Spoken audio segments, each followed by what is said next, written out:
की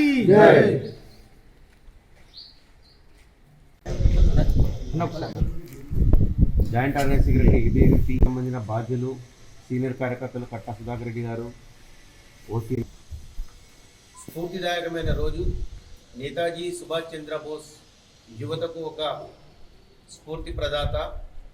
ఒక ఇవి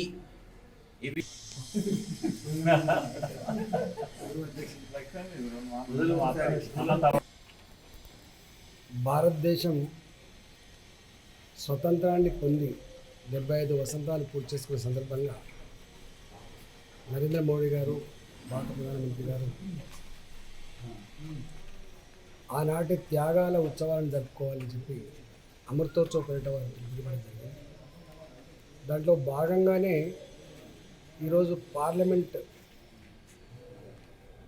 పరిధిలో సుభాష్ చంద్రబోస్ గారి విగ్రహాన్ని ఆవిష్కరించడం అనేది రాబోయే తరాలకు ఒక గొప్ప త్యాగ సంపద అందించే కార్యక్రమంగా భావిస్తాము. ఇవాళ 125వ జయంతి ఉత్సవాలని అఖిల భారతీయ విద్యార్థి పరిషత్ తన కొత్తగా ఆవిష్కరించబడినటువంటి కాంప్లెక్స్లో జరుపుకోవడం అనేది సంతోషదాయకమైంది. దీంట్లో మురళన్న, లక్ష్మణన్న, ఇప్పటి అధ్యక్షులు శంకర్ గారు, స్థానిక నాయకులందరూ పాల్గొనడం సంతోషం.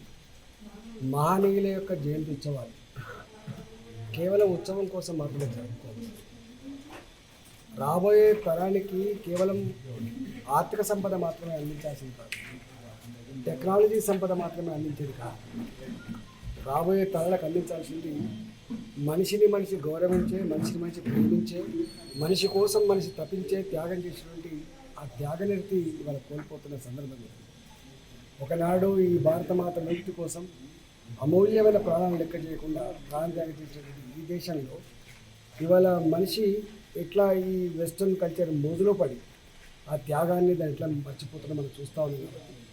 కేవలం దేశం అంటే సంపద కాదు, దేశం అంటే కేవలం మనుషులు కాదు, దేశం అంటే మనుషులతో కూడినటువంటి త్యాగం అనేటువంటి దాన్ని మళ్ళీ రాబోయే తరాలకు అందించిన గొప్ప స్ఫూర్తి ఇలా సుభాష్ చంద్రబోస్ గారి జయంతి ఉత్సవాల సందర్భంగా మనం చేసుకోవాలి.